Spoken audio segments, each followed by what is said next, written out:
तो चलिए अब उत्तर प्रदेश की खबरें देख लेते हैं, जहां लखनऊ में मुख्यमंत्री की अध्यक्षता में राज्य सड़क निधि प्रबंधन समिति की बैठक आयोजित हुई है। बैठक में मुख्यमंत्री ने ओवरलोड ट्रक और डंपर के संचालन पर सख्ती से रोक लगाने के निर्देश दे दिए हैं। उन्होंने कहा है कि भारी वाहनों के चालकों के स्वास्थ्य की नियमित अंतराल में जांच अनिवार्य है। इसके अलावा मुख्यमंत्री ने सड़क निर्माण कार्यों में नई और आधुनिक तकनीक का अपनाने पर विशेष जोर दिया है, ताकि सड़कें अधिक टिकाऊ और सुरक्षित बन सके। उन्होंने निर्देश दिया है कि राज्य सड़क निधि प्रबंधन समिति वर्ष में न्यूनतम 2 बार बैठक करे और जनप्रतिनिधियों से प्रस्ताव लेकर ही अपनी कार्य योजना तैयार करे।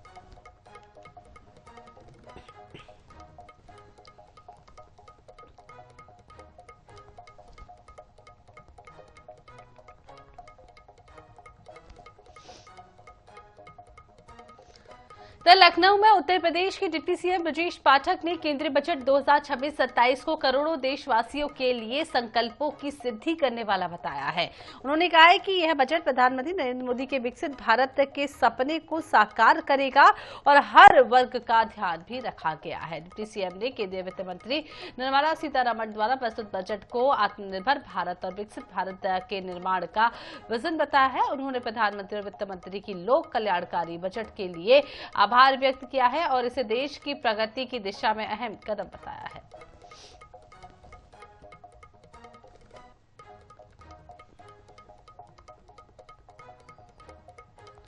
इधर मंत्री नरेंद्र कश्यप ने केंद्रीय बजट 2026-27 को विकसित भारत के संकल्प को साकार करने वाला दूरदर्शी और जन कल्याणकारी बजट बताया है। उन्होंने कहा है कि बजट में कनेक्टिविटी, विनिर्माण क्षमता और क्षेत्रीय संतुलन पर विशेष ध्यान दिया गया है, जो विकसित भारत के लक्ष्य को मजबूत करता है।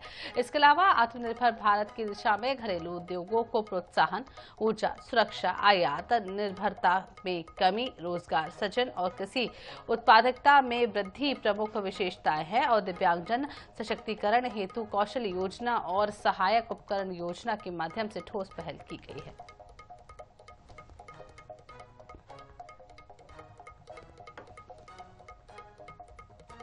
इधर उत्तर प्रदेश के डिप्टी सीएम केशव प्रसाद मौर्य अपने गृह जनपद कौशाम्बी पहुंचे, जहां विभिन्न विकास कार्यों का कार्यक्रम हुए। जहां पर आपको बता दें कि उन्होंने मछनपुर स्थित जिला उद्योग कार्यालय में प्रधानमंत्री सूक्ष्म खाद्य उद्योग उदयन योजना के तहत बने कॉमन इंक्यूबेशन सेंटर का लोकार्पण किया। इसके बाद ब्लॉक परिसर में सरस हाट का भी शुभारंभ किया और शौर्य सहायता समूहों को दुकानों का आवंटन किया। डिप्टी सीएम ने डाइट मैदान में स्टॉलों का निरीक्षण कर और PMFME योजना से जुड़े उद्यमियों को प्रशिक्षित पत्र भी दिए गए हैं।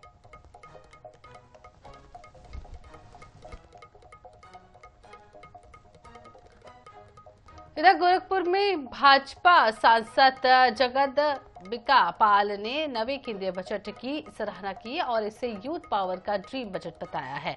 उन्होंने कहा है कि बजट की 3 प्राथमिकताएं हैं: विकास की गति तेज करना, मैन्युफैक्चरिंग सेक्टर में ग्लोबल प्रतिस्पर्धा बढ़ाना और कनेक्टिविटी सुधारना। बुनियादी ढांचे पर 12.2 लाख करोड़ रुपए खर्च किए गए हैं। हर जिले में महिला छात्रावास, ट्रॉमा सेंटर और इमरजेंसी हॉस्पिटल की सुविधा दी जा रही है।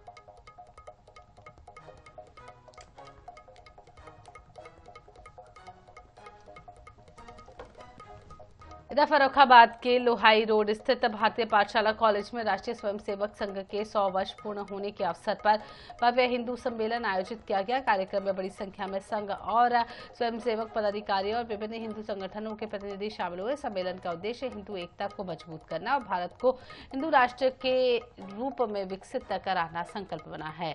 वक्ताओं ने संघ की स्थापना उद्देश्यों और संस्थापक डॉक्टर केशव बलिराम हेडगेवार के त्याग तपस्या पर प्रकाश डाला। दिल्ली से आए विश्व हिंदू परिषद के मनोज भाई ने हिंदू समाज की संगठित भूमिका पर भी जोर दिया।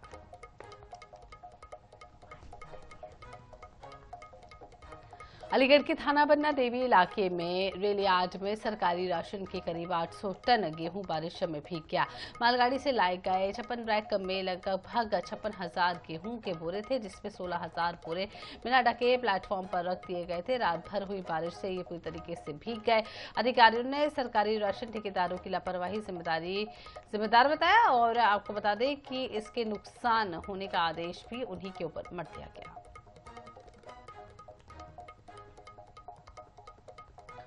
आगरा मंडल के नवनियुक्त मंडलायुक्त नागेंद्र प्रताप ने रविवार को विधिवत रूप से पदभार ग्रहण किया। इस अवसर पर सेवानिवृत्त मंडलायुक्त शैलेंद्र कुमार सिंह, जिलाधिकारी अरविंद मलप्पा और बंगाली सहित मंडल के अन्य अधिकारियों ने उन्हें बधाई दी। पदभार ग्रहण से पहले उन्हें यार्ड ऑफ ऑनर भी दिया गया और 2010 बैच के IAS अधिकारी नागेंद्र प्रताप मूल रूप से इटावा के निवासी हैं। इससे पहले वे यमुना एक्सप्रेसवे औद्योगिक विकास प्राधिकरण में अपर मुख्य कार्यपालक अधिकारी के रूप में और आगरा, लखनऊ, मथुरा, वृंदावन और मांदा में विविध महत्वपूर्ण प्रशासनिक पदों पर कार्य कर चुके हैं।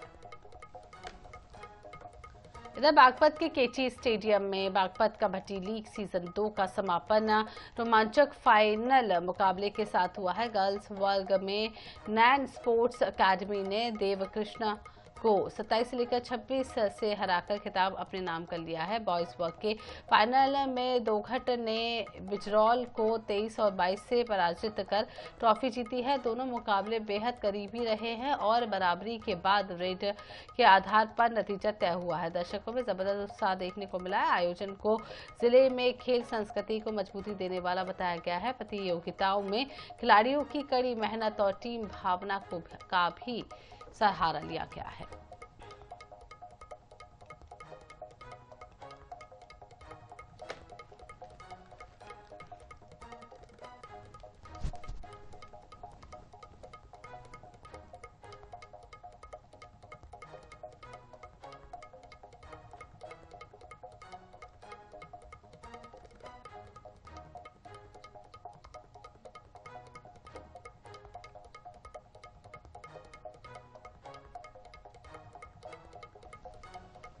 और इसी के साथ इस बुलेटिन में फिलहाल इतना ही। बने रहिए NH 24/7 के साथ। दीजिए इजाजत। नमस्कार।